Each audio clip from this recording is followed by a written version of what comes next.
वाला बर्फ कितने का दिया है? बर्फ 10 का है, 25 का है, कितने वाला चाहिए? 10 वाला दो। 10 वाला चाहिए। हाँ। बाप रे बाप, भौजी के तो देखे छियै तो मन है 20 वाला हमरा खिया दे। रहू कनी गाड़ी वजन छै भौजी, बुझलिए ने, कंट्रोल कर दिया हमरा। गाड़ी की वजन रहते, हम तो भौजिए के देख के लटपटाई छियै। बाप रे बाप। अच्छा पहले खिया दे, मन ठंडा है ना भौजी का। ज्यादा बक मत करो पहले बर्फ। नहीं नहीं, बर्फ तो खिला रहा हूँ ना। हाँ, लीजिए ना भाभी, खाइए ना। पहले मुंह ठंडा कीजिए, फ्रेश कीजिए ना। कितना पैसा हो? अब पैसा क्या होगा तुम्हारे आगे में पैसा? बाप रे बाप, हम तो देखिए कि फिदा हो गया भाभी। कहाँ जाइएगा भाभी? इतना धूप में कहाँ चलते हैं? छाव में बैठ कर खा लीजिए, उसके बाद जाइएगा। ठीक है भाभी, खाइए आप। हम देखते हैं, दूसरे गांव भी जाते हैं, फिर मिलेंगे कभी। ठीक है, जाइए। ठीक है, चले जाओ। ठीक है, जाइए भाभी। कैसे कैसे पागल आदमी है, मुझे बर्फ फ्री में खिला दिया।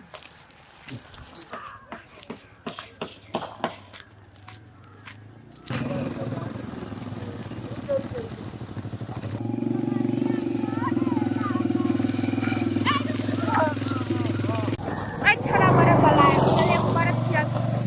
देखिए, कौन बर्फ खेबी? मलाई वाला खेबी की खेबी? आइसक्रीम वाला खेबी? कहबी तब ना।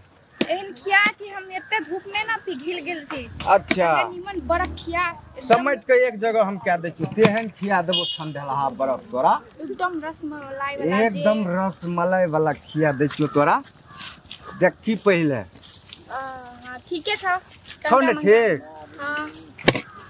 पैसे लेगी? तो पैसा नहीं देबी तो बाप रे बाप, तोरा देख के तो हमरा बुझाई छै जे पैसो नहीं मांगे के मन करे छै। हाँ तो छोड़ दे ही ना था, बिहान ले ली है। तो बिहान भेटबी न गा? हाँ रुक जाओ। हाँ? हाँ। हम अही ठिना आवे छे सब दिन बर्फ लेके। अच्छा ठीक है। आब तो येबो जे हम तो पहले तोरे खिएबो तब ककरो खिएबे। तोरा जे देखै छो ना तो हमरा तो मन होइत रहे छै ना, बाप रे बाप, अतेक रौ छै हम अपने ठंडा जाय छी। देखिए के। ठीक है, जो जो। अच्छा, चल पैसा दे दो बुप्पा। अच्छा ठीक है, हम भेटबो। हाँ जो जो। ले आइसक्रीम वाला ए रू पार्टनर इस सार तो देखी चल गेले। गर्मी से देखी पसीना छूटे है। की करबे छी? देख लेबे, हम गाड़ी के नंबर चिन्ह गेल छियै। जया देख लेलिए ना, सार के गैर पर लाद देबे। ए पार्टनर गाड़ी आपके दरवाजे के सामने से सार तोरा देख लेबे न जया, तो या तू बुझिया करा है। लिए चलू, दोसर दिन देखबै एकरा गाड़ी वाला के चिन्है छियै। चलू सार साथ तोड़ देबे, हम तो सर ना दो। हां टेंशन क्यों ले?